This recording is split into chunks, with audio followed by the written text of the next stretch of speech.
Now we're going to continue our discussion of adaptations to UV radiation by looking at how we explain the distribution of skin color. So race does not provide a causal explanation for the observed global distribution of skin color. Evolution, however, does explain the pattern. So skin color can be considered an adaptation to UV radiation. The geographic distribution of skin color is strongly correlated to the geographic distribution of ultraviolet radiation intensity. UV radiation has the strongest intensities at the equator, with diminishing intensity as you approach the poles. Again, this variation is caused by the tilt of the Earth's axis.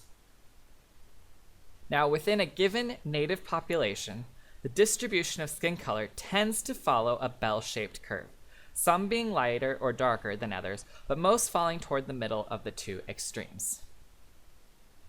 So what selects for darker skin? Well, darker skin protects the body from damage that UV radiation can cause to cells, proteins, and DNA. At the cellular level, damage can include severe sunburn, which destroys sweat glands, which are critical for thermal regulation in warmer climates. At the protein level, protein and amino acid damage can include denaturing folate via a process called photolysis. Reductions in folate can reduce an individual's fertility and result in increased risk for offspring having congenital diseases such as spina bifida.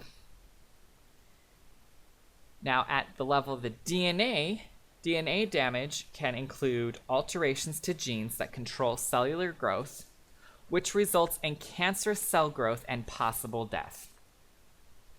Now, there's also a factor of vitamin D on the distribution of skin color. So vitamin D is synthesized in the body when a pre-vitamin D complex interacts with UVB radiation. Now, vitamin D selection for darker skin. There's several hypotheses. There's a hypothesis that dark skin evolved to prevent an excess amount of vitamin D production that would result in toxic levels. However, this hypothesis has been rejected as it has been shown that humans do not produce toxic levels of vitamin D regardless of UV exposure. However, vitamin D may play a significant role in the selection for lighter skin.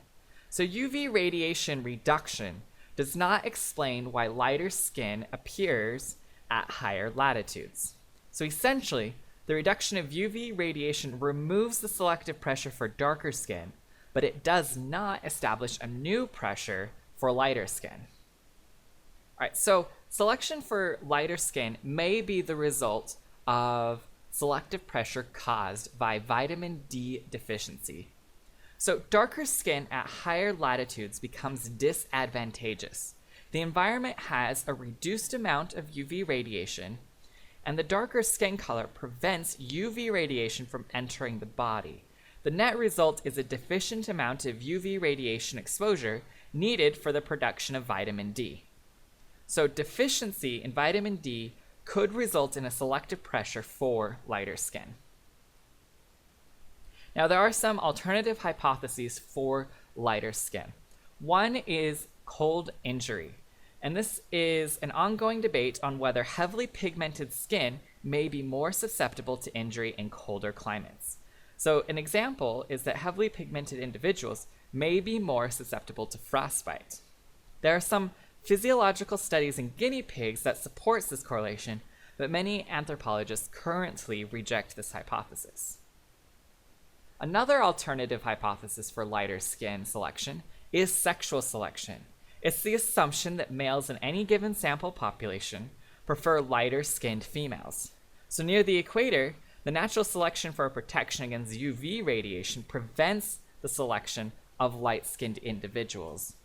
In the absence of that selective pressure, sexual selection may result in lighter-skinned individuals in the higher latitudes. However, it's difficult to test the uniformity of light-skinned preference of males. And finally, there is a possibility that it is the absence of selection. So it is possible that one of the other forces of evolution and/or population structure are at play in the observed phenotype patterns. In all likelihood, as with many traits, it is a combination of these forces, not just a single force.